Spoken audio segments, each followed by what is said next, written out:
Ah, dito na tayo guys sa Deansgate Road na tayo. Ayan, galing doon sa Piccadilly Garden. Dito, pauwi na ako. No? Busy kasi dito. Kaya walking muna tayo, no? Oh, daming tao.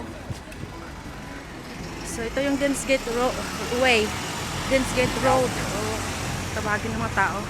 So, diretsuhin na lang to siya. Sa pinakadulo nito, na diretso, yun na yung amin. So, malapit lang kami dito sa town. 20 minutes lang na walking. Pag mabilis na walking, pag tayong matatanda, wala mga bata, 20 minutes lang walking from our place to town, to here. No? Pero pag may bata, half an hour, 1 hour, oh, di ba? Alam niyo naman pag mag-walking may bata, oh, matagal. Ah.